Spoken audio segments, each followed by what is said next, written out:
Sebelum kita mulai kelas kita, mari kita berdoa.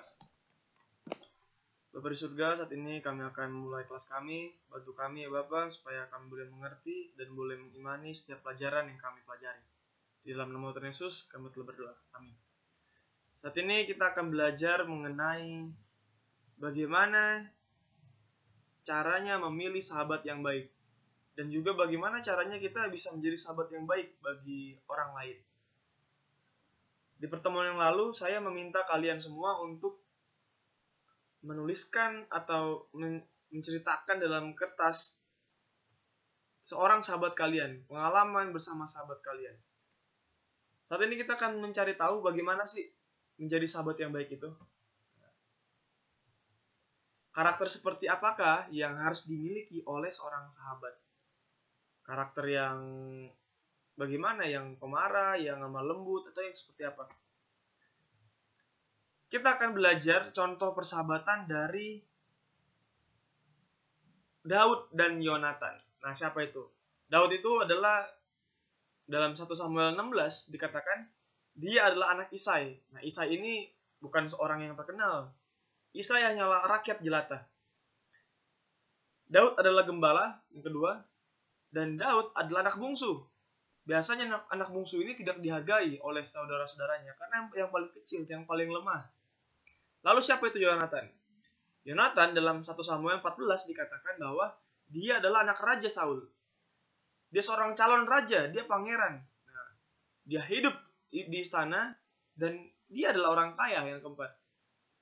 Yonatan adalah orang kaya. Dan oleh karena itu semua, Yonatan sangat dihormati. Tidak seperti Daud, tidak dihargai, tidak dihormati, orang miskin. Yonatan adalah orang yang luar biasa. Namun, di sini kita lihat, walaupun mereka berbeda latar belakang, namun Daud dan Yonatan adalah sepasang sahabat yang luar biasa.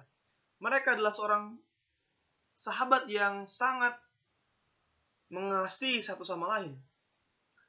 Nah, oleh karena itu pada hari ini kita akan belajar 5 karakteristik persahabatan antara Daud dan Yonatan. 5 karakteristik. Dan 5 karakteristik ini, 5 hal ini harus dimiliki oleh kita semua. Kalau kita ingin menjadi sahabat yang baik bagi orang lain. Karakter yang pertama, penuh kasih. Wah, luar biasa ini. Dalam 1 Samuel 18 ayat 1 dikatakan, Daud mengasihi Yonatan dan Yonatan mengasihi Daud seperti jiwanya sendiri. Mengasihi sahabatnya seperti kita mengasihi diri kita sendiri. Nah, itu dia. Yang pertama adalah karakternya penuh kasih. Tidak boleh pelit, nggak boleh marah-marah, nggak boleh egois, tetapi penuh kasih. Karena Tuhan adalah kasih dan kita juga harus mengasihi. Karakter yang kedua, rendah hati. Tidak memandang rupa. Yonatan tidak memandang rupa si Daud ini. Tidak memandang status sosial dan ekonomi. Tidak memandang pendidikan dan pangkat dan lain-lain. Walaupun berbeda, yang satu gembala, yang satu raja. Anak raja, yang satu orang miskin, yang satu orang kaya. Tidak peduli sahabat kita siapa, kita harus mengasihi dia tanpa memandang fisik. Inilah yang dilakukan oleh Yonatan dan Daud. Karakter yang keempat, yang ketiga, rela berkorban. Dalam 1 Samuel 20 ayat 30-34, Daud dan Yonatan saling berkorban. Kualitas sahabat teruji ketika sahabatnya tengah menghadapi masalah. Misalnya sahabat kita lagi bermasalah. Apakah kita mau mengasihi dia? Atau ketika kita dalam masalah, sahabat yang sejati akan menolong kita. Tetapi kalau itu sahabat yang cuma bohong-bohongan, sahabat KW, tidak asli, dia akan pergi meninggalkan kita. Ketika kita lagi nggak ada duit, ketika kita lagi sakit, ketika kita lagi sedih, dia hanya ingin senang-senang. Tetapi ketika kita lagi tidak baik keadaannya, lagi sakit, lagi kurang baik, dia tinggalkan kita. Kita harus rela berkorban. Yang keempat, berdoa bagi sahabatnya. Di sini dikatakan, Yonatan berdoa bagi Daud dan menguatkan iman Daud ketika Daud sedang dalam masalah. Masalah apa yang dihadapi oleh Daud? Daud dikejar-kejar sama Saul untuk dibunuh. Daud ketakutan, tetapi Yonatan dengan lemah lembut menguatkan Daud sahabatnya. Ketika kita punya sahabat dan sahabat kita dalam keadaan susah, kita harus berdoa bagi dia, menguatkan imannya, dan jangan tinggalkan dia sendiri. Kita sebagai sahabat harus sama-sama bersama dengan dia, berdoa bersama-sama. Karakteristik yang kelima, ada komitmen dan rasa saling percaya. Sebagai sahabat, kita harus berkomitmen. Apa itu komitmen?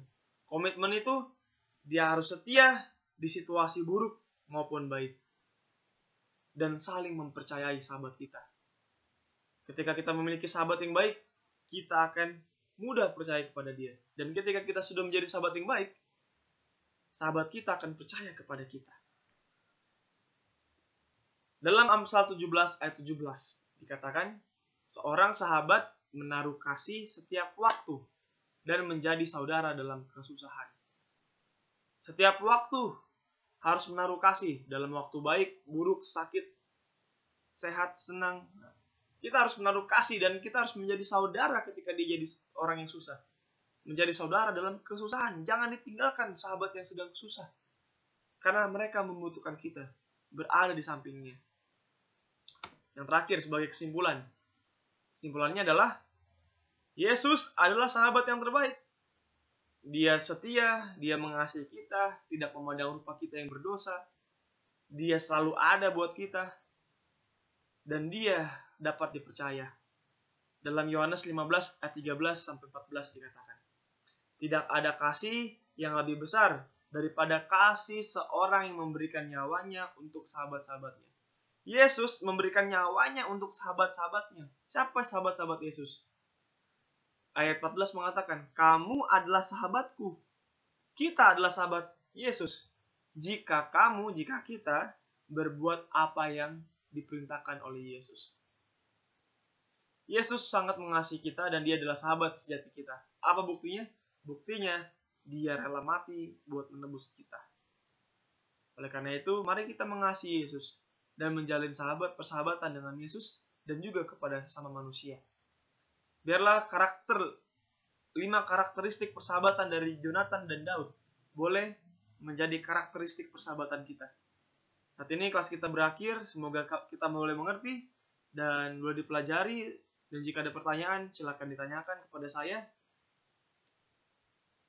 Bisa bertanya dan berdiskusi di WhatsApp ataupun di psikologi. Tuhan Yesus memberkati kita.